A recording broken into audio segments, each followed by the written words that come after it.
Со почит и разбирање е насловен проектот кој е продолжение на претходниот за ненасилна комуникација, медијација и почитување на разликите, што го спроведува Сдруженијето Доверба Куманово. Проектот се реализира со поддршка на екуменска иницијатива Жена од Република Хрватска. Вклучени се ученици од различна етничка припадност од средните училишта Наце Буѓони, економското Перо Наков и гимназијата Гоце Делчев. Целта е создавање социјална, емоционална и интелектуална клима во трите средни училишта, односно ќе се придонесе за ненасилна комуникација и подобро меѓусебно разбирање меѓу учениците. Големо задоволство е да се проширува ова како нуклеус на мир што го шириме, ненасилна комуникација и медијација. Овој пат учат нови 24 ученика од различни етнички заедници и почитување на разлики, исто така нови 24 ученика од 3 училишта, Наце Буѓони, економско училиште Перо Наков и од гимназијата Гоце Делчев. Она што е различно е дека учениците од Наце Буѓони, што веќе завршија обука, сега се веќе обучувачи за ненасилна комуникација.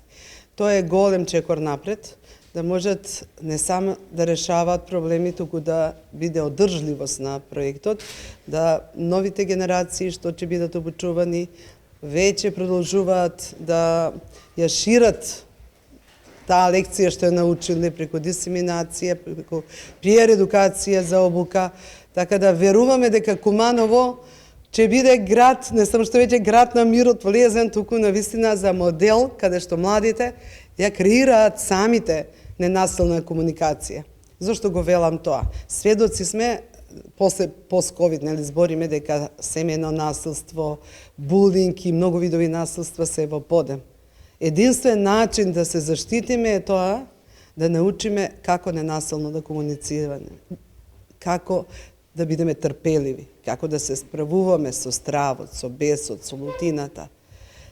И техниките, и начинот и техниките да ги применуваат младите. Секаде, не само во училиште, и во семејство, и во заедница, само така може кругот на насилство да се спречи, да тој круг еден застој направиме, да не се шири. Во рамки на проектот, учениците ќе имаат можност да проследат работилници и активности, но и на завршна манифестација ќе можат наученото да го применат во пракса. Јас сум обучувач на оваа работилница, се надевам дека како обучувач ќе успеам да им го приближам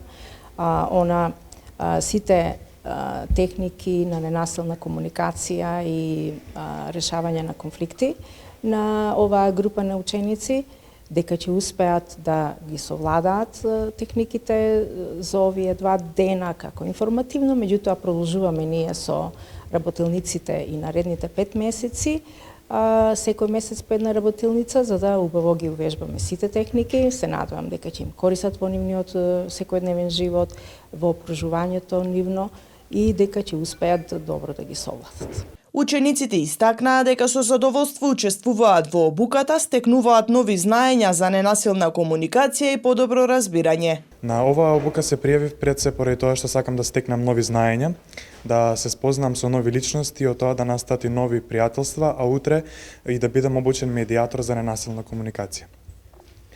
На оваа обука вчера и денес научивме многу работи. Пред се јас ќе кажам за што е тоа всушност активно слушање и отворени прашања.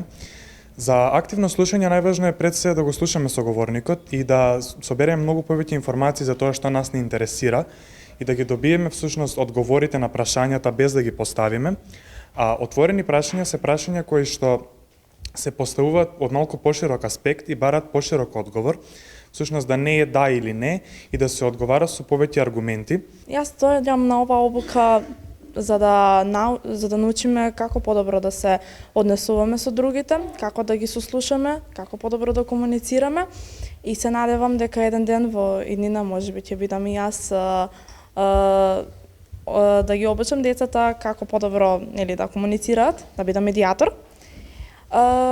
Пред се на оваа обука научивме за активно слушање и за некои техники на активно слушање. Станува збор за парафразирање, а тоа е односно да повториме како треба, како некоја личност се чувствува и како да ја помогнеме во нејзиниот проблем. На овој комуникација со други имам можност да слушнам нови работи, нови идеја, нешто што не ми е познато од порано. Проектот со почит и разбирање Сдруженијето Доверба започна да го спроведува од 1 февруари, а ќе се реализира до 1 ноември.